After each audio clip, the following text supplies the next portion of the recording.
Hello, welcome to another episode of Tolu Dialogues. We'll be talking about how to break barriers. I know we had a couple of episodes about breaking barriers. We're starting this year focusing on how to break barriers. We're going to be sharing tips, tools, and bringing in subject matter experts to help you as a solopreneur to break barriers. So to start with today, I have with me a fantastic lady. She's a lead strategist at Euphoria Agency. She also has over 12 years experience in branding and also event activation. She's a wife to JOP Studios, that's Morayo Odukoya, and also a managing partner to JOP Group. She'll be telling us more about that. Please join me as I welcome Morayo Odukoya. Hi. Welcome, Morayo. Thank you. I'll tell you guys that later. Morayo is also behind the creator idea behind Tolu Dialogues. All the branding, all that is all Morayo, and that is why I'm very generous. I'm sharing the tips with you. I'm bringing her to come and share the tips with you.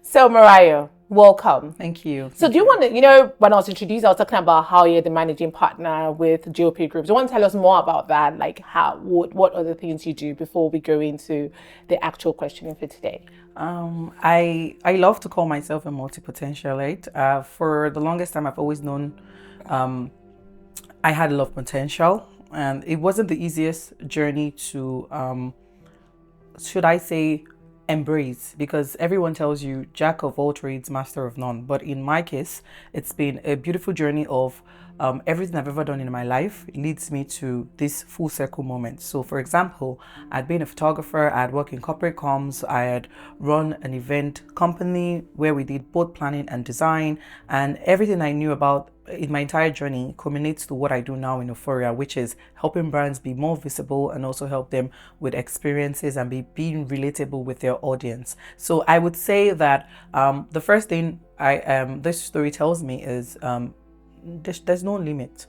And if you ever feel like you know how to do a lot of things, you just have to get to the point where the full circle moment where all those experiences, nothing is wasted, everything will still come back full circle for you. So that's how I can answer that question. I answered it beautifully. So if you're there thinking, how come I need to focus on one thing, what Maria is saying is just try and lean more into whatever talent you have, and eventually everything will come together. Because like you said, I didn't know you're a photographer. Yes, No wonder. A lot of people never knew.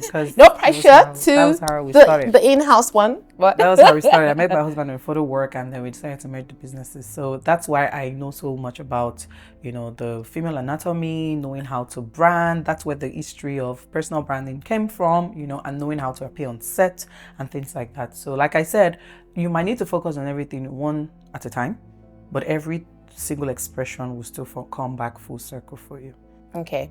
So now we're going to delve into the question on how you as a solopreneur can be helpful. I think today we'll be focused more about the branding part of businesses. Fantastic. So what led to the journey of Euphoria Agency? How did that start? And I want to also tell me how, because you've kind of mentioned how you've done different things. How did that morph into Euphoria Agency? How has that shaped your experience as, the lead strategist at Euphoria Agency? So fantastic. So I like to speak as Euphoria as a team. And yes, I'm privileged to lead the team, but I'm not the only one in the team. We have a beautiful team of fantastic talents that are equipped to help you on any journey, on your branding journey and your business building journey. So one of the things that I think started this was my passion to help individuals, businesses and brands actually find their unique voice and learn how to stand out. Because right now we are in what we will call a saturated market. Everybody's basically doing almost the same thing. Yeah. But one of the things that will stand you out is actually your difference, something we call your USP, right? Your unique selling proposition, right? So I think that was where it came from. And also my background being a multi-potentialite, I've learned how to blend structure with creativity. And one of the things I'm doing now is actually helping the brands know their value and know how to communicate that value to an audience that is made for them. Basically. Okay. So I'm sure someone just listening to all that and person is thinking, okay, yes, I get it. But for solopreneurs, I know there's this myth around branding and how to go about it. Like you have to have billions in your account to do branding. What is your view on that? Like if I'm there and I'm watching, I'm like, okay, I think Morayo is speaking to me. How can I do that? How can I go into branding? How can you help me? How With your brand? Yeah. How what I think the first two things, first of all, you have to tear down a misconception, and then you have to build a mindset. So the misconception everyone has is branding is your logo. Branding is not your logo, and branding is more than aesthetics. Branding is the soul of your business. It is actually what helps you. hold that. Branding is not about logo, guys. No, It's it's not not. about logo. It's Everyone that about the knows me, soul. it's the soul. It's It's the the soul soul of your business. So it's Every everything you stand for. everything you Sorry stand to for as a interrupt. business, Yeah. every single thing you stand for as a business is in the brand. So I'm going to give you a comical example of how the best brands in the world have built their businesses. So every business you see standing out there right now that you love, that you buy, that you purchase, that you transact with has a brand. And there's a reason why you prefer a brand to the other. That's just branding. So branding is actually the experience and the connection between you and your audience. It's that simple. It's not any gimmick. It's not your logo. It's beyond the aesthetics. So that's why I said the misconception you have to take off your mind is branding is a logo. So when solopreneurs start, the first place they start is branding. The logo rather. The first place they start is the logo. Guilty. And we have a funnel. The logo is at the bottom of the funnel, right? We have a funnel we call the brand strategy. Before you even say, I want to start something, you need to do, yes, people would say do a business plan, visibility study, which is great, but you also have to do something called a brand strategy. When I've done all my feasibility studies, I've gotten all the data that I have, how can I make sure that I stand out from every other person in business? So you start with something called a brand strategy. At the top of that funnel is brand substance. At the middle of the funnel is the positioning. And at the end of the funnel is the brand essence, where the logo lies, which is at the end, right? So the beginning is the substance, where you actually clarify, why are you doing this thing? What are the intricate principles and values that you have for this particular brand? And then you also clarify your vision and your mission, right? People start with the logo without starting, what am I doing? Who am I doing it for, and why? So Yeah, I also think, and maybe I should use myself as an example. When I started off a few years, well, almost 13 years now ago, I had all that vision. Like I knew, I want to go into event planning, and I knew I had the vision. I knew why I wanted to go into. I knew I had the skills. I knew I was good at organizing. My background is the project management and all that. But eventually, I think the only thing I really poured myself into was the logo.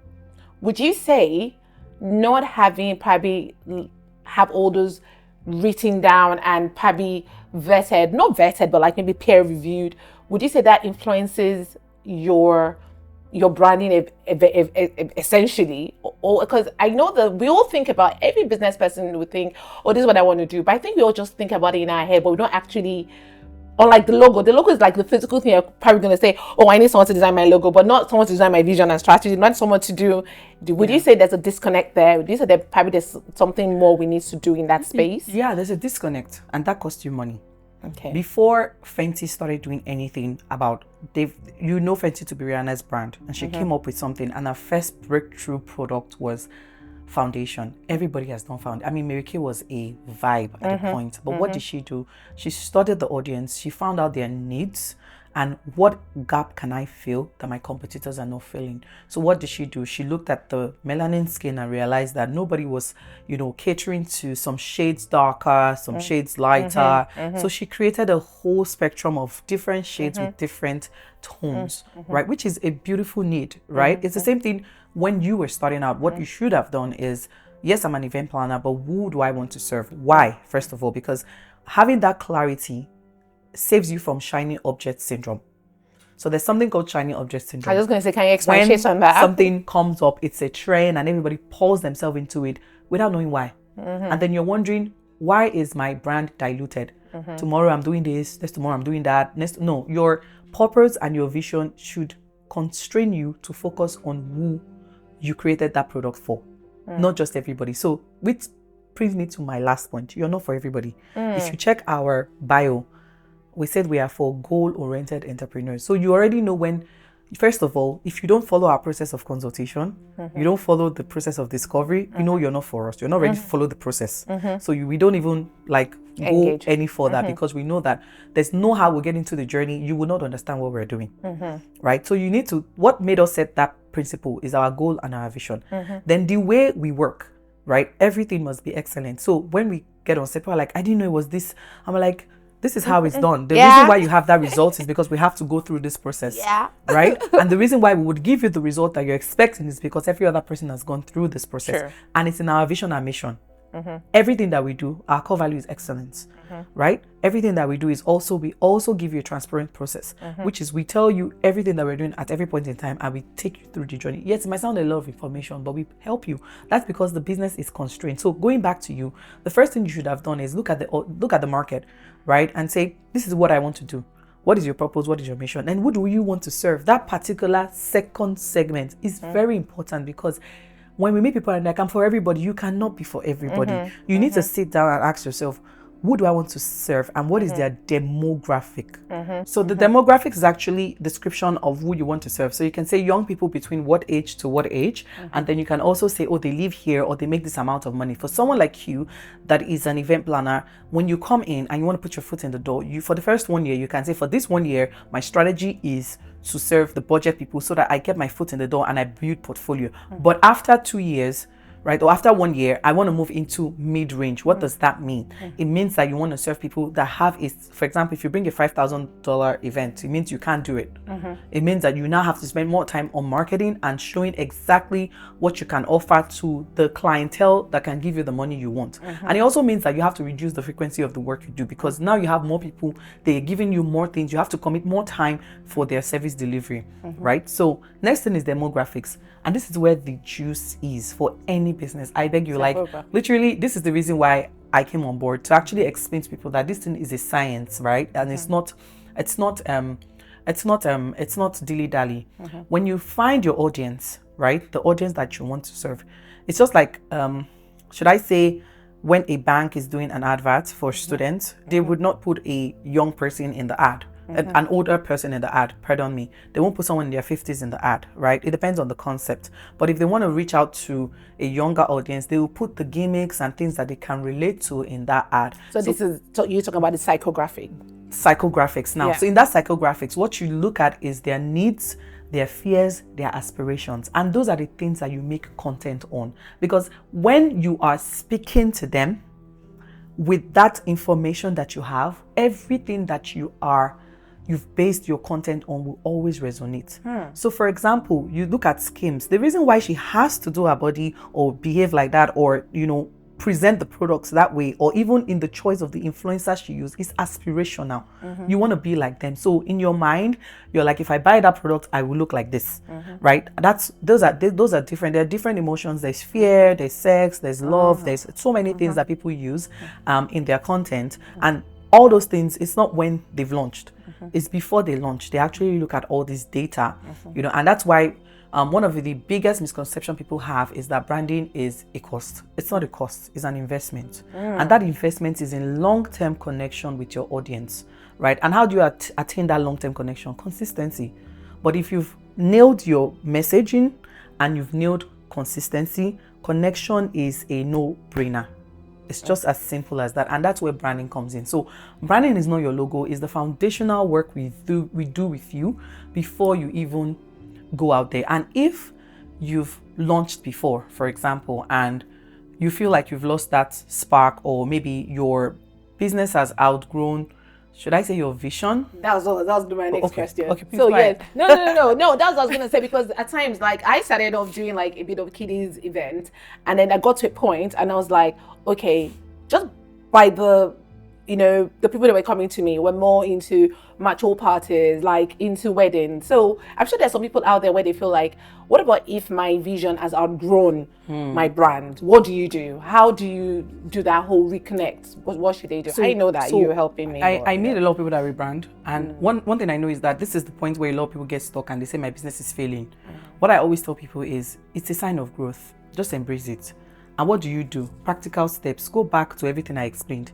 Your audience has changed. Your strategy is still the same thing. You can't pour new wine in old wine skin. You need to change the bag so that the new wine will not burst, the old white skin. So it's as simple as that. Go back to ground zero, which is go back to the foundation, the drawing board, which is first of all do a brand audit, right? What were you doing well? Even go down to financials. What were you doing in financials? All these efforts, how much money did it bring to you, right? And tell yourself the deep truths. What was not working, and this new audience that you want to serve now, what do they like? The psychographics, demographics, what do they like? So go back, do your brand audit, work on your brand strategy, which is your substance, your positioning, and your essence.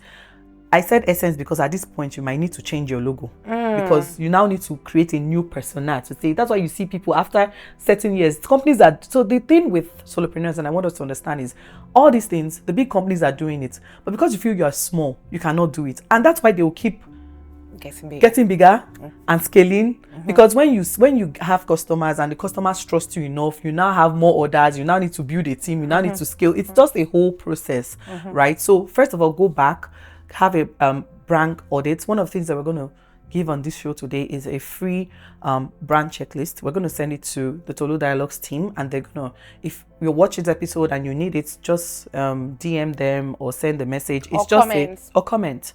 Yes, comments. We need engagements. So when you comment look at this, kits. Yes, please comment brand kits. And in that brand kit, it's just for you to, it's just an assessment, just to tell you what the questions, ask yourself those questions. And if you're not doing it, go and start doing those questions. So go back to the drawing board. It's a beautiful, I think your perception and your mindset matters at this point. Seeing it as a sign of growth is very important. Go back to the drawing board and ask yourself those questions and make some amends. So and just to highlight what you said, is not an expense, is an investment. Oh no, it's an investment. And I think for me, that was what I was trying to say about when people go, oh, can I afford this? Is about, is it what you're investing in it? And on the long term, it's about you getting more value for your money, even all the effort. Like, how would you even know? Like, people coming on, am I making money? Am I doing all that? Like, when do you, if you're not really focusing on your brand strategy, like, it just, like you said, that shining objective. So one man like, oh, I'm an event planner. Oh, no, I'm not an event planner. Actually, I want to do event planning and I want to do modeling because it kind of ties in. And actually, not just modeling, I also do. But someone like that, if you've done your brand strategy, your brand strategy will actually tell you who you are. Because I know who I am, and first thing I did when I did my own brand, I drew an organogram of everything I wanted to do maybe in the next 5 years, and that's how I was able to say, oh, my husband, what our similarities are similar. Okay, let's merge this now. That's what inspired us with what's the name of who is this going to serve? Should we open another page and things like that? How do we break through the market and things like that? So when we came into Canada, and I'd like to share that story because that's very personal to me. I don't want to sound like I've always had it good. There was a moment of confusion as well. When I came into Canada, I was very confused on what to do. And I spent the whole year trying to decide on what to do. And all I did was I wrote down everything I could do. And I realized that this particular business comes down to it. But I would always never remove the God factor, right? Which is, I'm a very spiritual person. I believe in God and I believe in God's leading. And I would say that the moment I decided to do Euphoria and God was like, this is what I want you to do, everything made sense. Like every single experience started adding up. Like, okay, we're doing mood boards, photography, we're planning, we don't call our own planning, they're activations. We don't deal like with, so they're activations, they're like experiences that we want guests or audiences to have, right? So one of the things that I tell brands is that don't wait for someone to market you.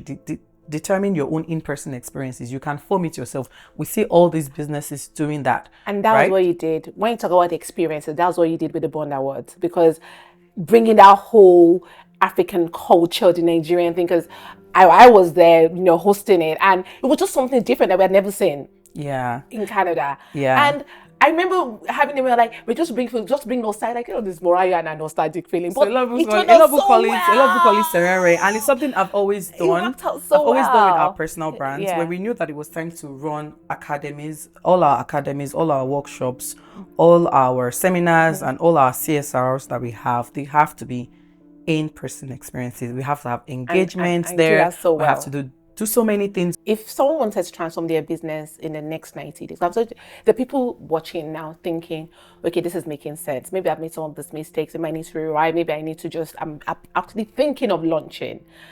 If someone was to rebrand their business or brand within 90 days, what roadmap would you give them? Is there any quick wins that people can go, okay, this is what I need, this is what I need, this is what I need to do? The roadmap will be very simple. It's 3 steps. Identify do your brand audits, right? Do your brand audit. Brand audit. Anywhere, the areas where, you feel like you want to improve upon.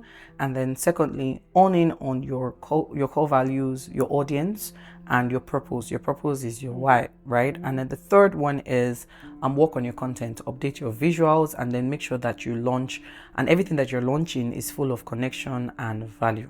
It's as simple as that. So I think my background also precipitated this, which is being a mass communication student. I was privileged to attend a school that taught me a lot about what I currently do, and also my corporate background. Also working in a corporate comms environment where we learned to transform and rebrand as well. And I think the beauty of what has happened is I've always been behind the scenes for all our businesses as well, like working behind the brand, and I've always done this for years for free. For friends, in fact, friends and family, like we sit down and have full-on brand strategy sessions for years, and when I said that it was inspired by God for me to go into, when I came to Canada, I was asking, what's the next thing, God? And I remember one time I was doing events and God was like, you're good. I started seeing the word strategy, and I started seeing mood boards and things like that. I was like, you know what? I'm just going to call this Euphoria. And the craziest thing happened. The client that called me the week after I launched, she said, I want to do a party for my baby, and the name of the party is going to be Euphoria themed. Wow. Everybody had good bombs around us. I was like, you know what? I don't need another confirmation to know that this is what I'm supposed to be doing. But one thing I want to take out is going back to the experience. Nothing is wasted, right? True. I could go back and create this out of everybody saying, are you crazy? Look for a job. Why don't you go and do this certification? And doing decoration. Yeah. I remember there was a party. Decor, and I did it all. Let me tell you, I did it all. I did decoration. Balloons, I did everything. I did everything. And that's when you just came. I did everything. Oh, Morayo. Because I was launching and I was going. Yes, I had not 1 month though. I had a 7-month-old. Yeah, because I know she was so young. Because my very first job, my baby was 3 months in Canada, December 2020. Yeah. 2020. And I was like, you know what? At the point, I was like, that's why the shiny in. Like, where do you want to go? And I was like, you know what? Focus. What can your experience teach you? The brand audit. Okay, sit down and on this. I shut down every other thing for the time I was building Euphoria, and I focused on it. And to God's glory, is growing. And we know that it's only getting better by God's grace. So. Yeah, it can only get better. You're doing a fantastic job. You and your team, fantastic job, honestly. Can't say more. From just look at the social media space, you can see that you guys are doing a great job. So well done. Well done. Thank you very much. So again, you have to do your brand auditing. And then you have to do your purpose, your why. Yeah, know your why, your brand strategy. And then the last one is that your content needs to be relevant. Yes. And engaging. Because that's what your audience would work with. So again, I think I just want to say thank you very much, Morayo, for coming. And I know that you're really busy and this wasn't easy, but so thank you very much. Thank you very much for coming. You're welcome. So as we do on Tolu Dialogues, which is inspired by you, my girl, we're going to talk about our slogan, which is, are you ready? We do a shimmer to it. Yeah. Ready, steady. Tolu Dialogues will inspire, empower, elevate. So hopefully this particular one is empowering you, honestly. Thank you. So till next time, bye for now.